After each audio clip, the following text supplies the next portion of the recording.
Since the onset of the COVID-19 pandemic in March 2020, economic upheavals, geopolitical tensions, and the security of goods and services have all been in a tremendous uproar.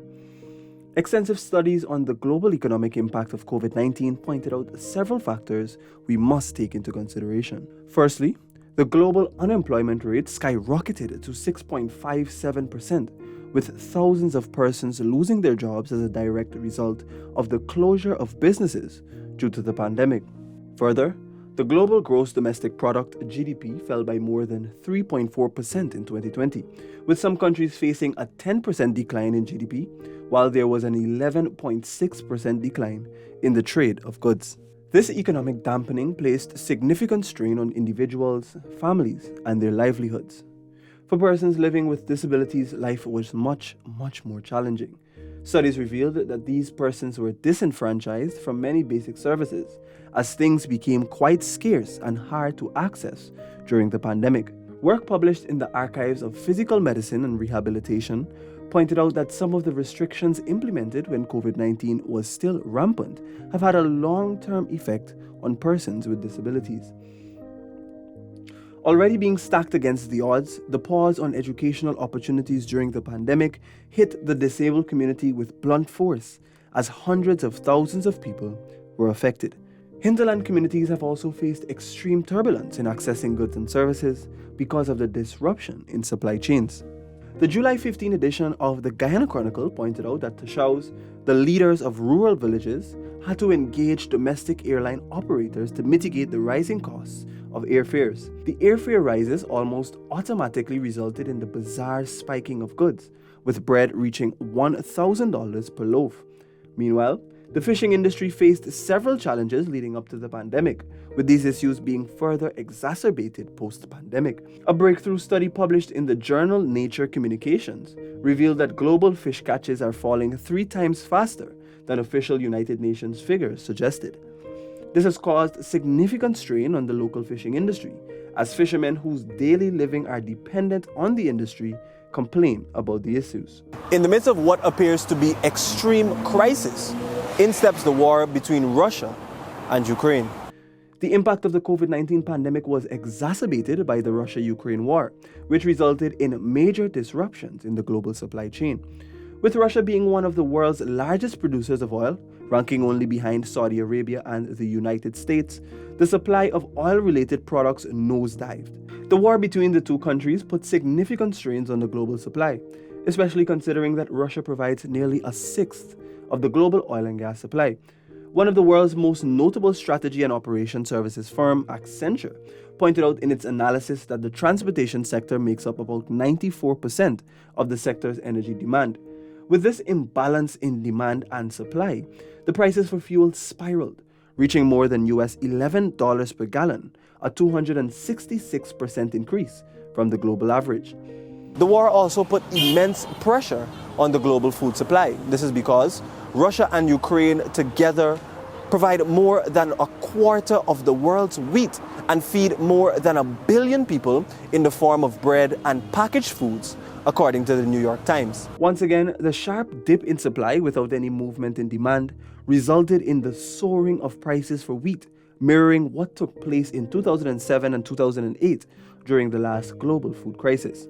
With so many inflictions happening across the globe and still directly affecting us here in Guyana, the popular question being asked is, what did government do and how did it help?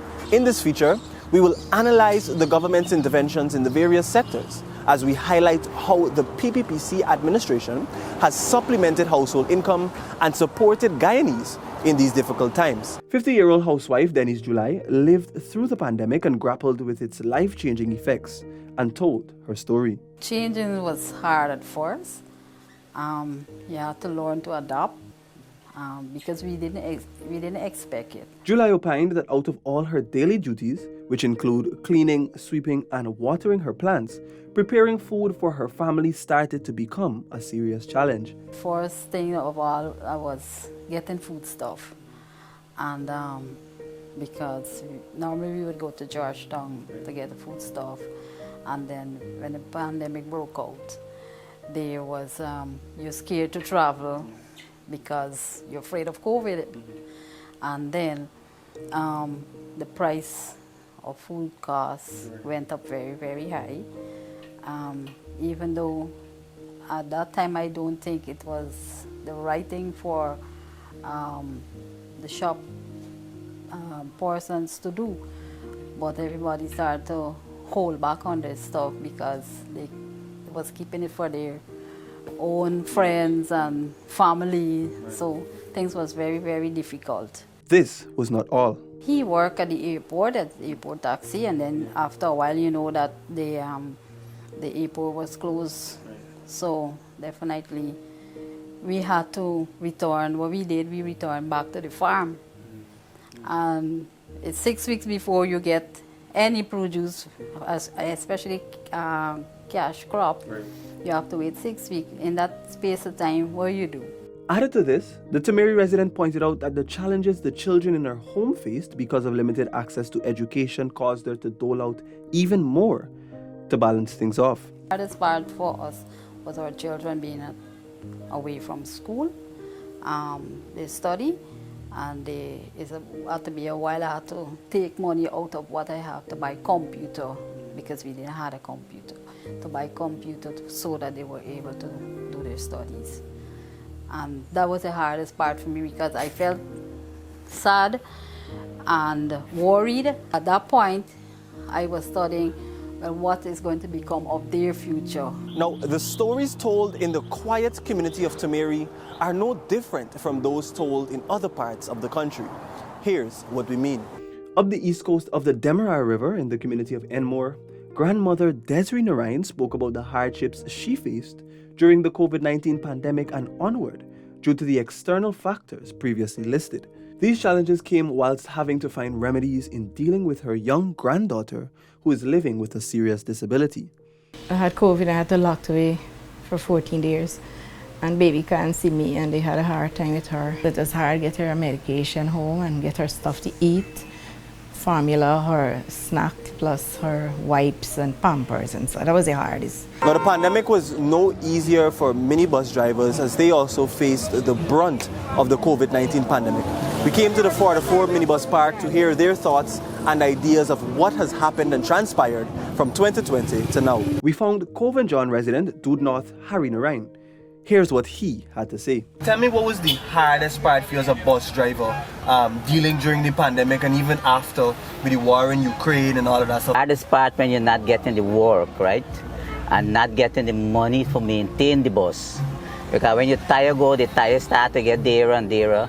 6,000 for a second-hand tire, right? You have to buy a tire for keep the bus going. You got to buy the oil, keep the engine going. You got to buy the maintenance, everything. When the parts gone, broke the parts, everything goes higher and higher. Price gone higher and higher.